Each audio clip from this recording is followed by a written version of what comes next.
जी, इस वक्त हमारे साथ मौजूद हैं Pakistan People's Party member Sindh council Atif Baloch sahab. इनसे बात करते हैं कि इनका क्या कहना है। सहाफ़ियों पे अगर पाबंदी है तो मुराद अली शाह साहब ने पुलिस पर भी पाबंदी है, तो फिर आवाम पे जो अब हम ओहदेदार हैं, पार्टी के ज़िम्मेदार हैं, हमारा एक हल्का है, एक पहचान, एक हमारी कंस्टिट्यूंसी है, हम पे भी पाबंदी है। तो rules are rules and rules are for everyone. क्योंकि ऐसा नहीं है कि सहाफ़ी हमारे जो दोस्त भाई हैं वो कोरोना वायरस से मुतासिर ना हो सकते हों, ऐसा नहीं है कि डॉक्टर्स मुतासिर ना हो सकते हों। एक वायरस है, ये सबके लिए नुकसानदेह, सबके लिए। और जो लोग फील्ड में काम कर रहे हैं, जो फ्रंट लाइन पर हैं, दोज आर डॉक्टर्स, और वो हमारे सहाफ़ी हैं और हमारी लॉ इन्फोर्समेंट एजेंसीज़ हैं। तो ये जो फ्रंट लाइन पे काम कर रहे हैं, इनके लिए तो ज़्यादा मैं समझ रहा हूँ कि स्ट्रिक्ट रूल्स होने चाहिए, क्योंकि यही तो फ्रंट लाइन पे काम कर रहे हैं और लोगों तक अवेयरनेस पहुँचा रहे हैं। ये सेफ हैं तो आवाम सेफ है ना।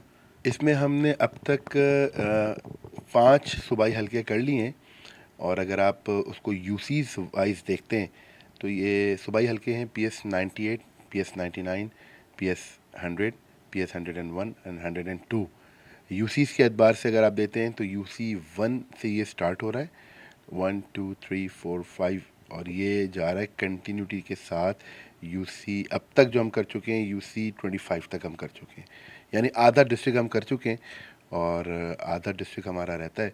चेयरमैन साहब की इंस्ट्रक्शंस हैं कि लोगों की खिदमत करनी है और फ्रंट लाइन पे काम करें पार्टी की वॉलंटरीली बेसिस पर।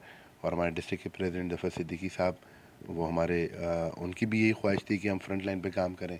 सो we are doing, we are trying to serve, we are trying to serve. और मैं इंशाल्लाह समझता हूँ कि हम इस जंग में जीतेंगे। और आवाम को बस मैं ये कहूँगा कि बी पेशेंट, सब्र से काम लें और हौसले से काम लें, और गवर्नमेंट की जो पॉलिसीज़ हैं उन पे इम्प्लीमेंट करने में गवर्नमेंट का साथ दें।